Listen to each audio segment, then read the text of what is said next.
एक राजा ब्राह्मणों को लंगर में महल के आंगन में भोजन करा रहा था। राजा का रसोइया खुले आंगन में भोजन पका रहा था।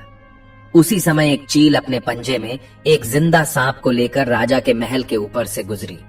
तब पंजों में दबे सांप ने अपनी आत्मरक्षा में चील से बचने के लिए अपने फन से जहर निकाला।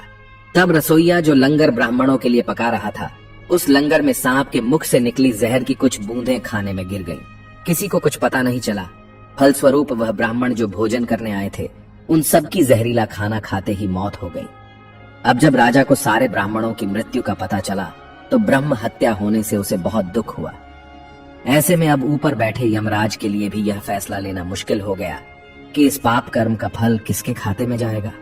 राजा, जिसको पता ही नहीं था कि खाना जहरीला हो गया है, या रसोइया, जिसको पता ही नहीं था कि खाना बनाते समय वह जहरीला हो गया है, या वह चील जो जहरीला सांप लिए राजा के ऊपर से गुजरी, या वह सांप जिसने अपनी आत्मरक्षा में जहर निकाला। बहुत दिनों तक यह मामला यमराज की फाइल में अटका रहा। फिर कुछ समय बाद कुछ ब्राह्मण राजा से मिलने उस राज्य में आए और उन्होंने किसी महिला से महल का रास्ता पूछा।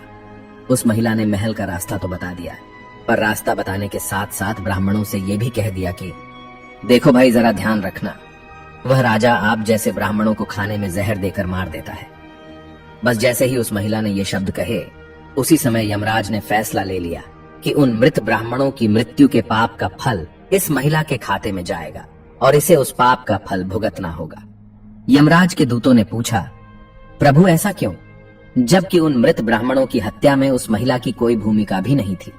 तब यमराज ने कहा कि भाई देखो, जब कोई व्यक्ति पाप करता है तब उसे बड़ा आनंद मिलता है, पर उन मृत ब्राह्मणों की हत्या से ना तो राजा को आनंद मिला, ना ही उस रसोइया को आनंद मिला, ना ही उस सांप को आनंद मिला, और ना ही उस चील को आनंद मिला, पर उस पाप कर्म की घटना का बुराई करने के भाव से बखान कर उस महिला को जरूर आनंद मिला।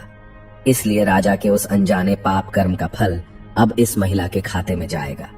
बस इसी घटना के तहत आज तक जब भी कोई व्यक्ति जब किसी दूसरे के पाप कर्म का बखान बुरे भाव से बुराई करता है, तब उस व्यक्ति के पापों का हिस्सा उस बुराई करने वाले के खाते में भी डाल दिया जाता है।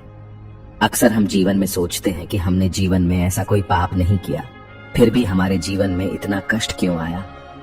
ये कष्ट और कहीं से नहीं, बल्कि लोगों की बुराई करने के कारण उनके पाप कर्मों से आया होता है, जो बुराई करते ही हमारे खाते में ट्रांसफर हो जाता है।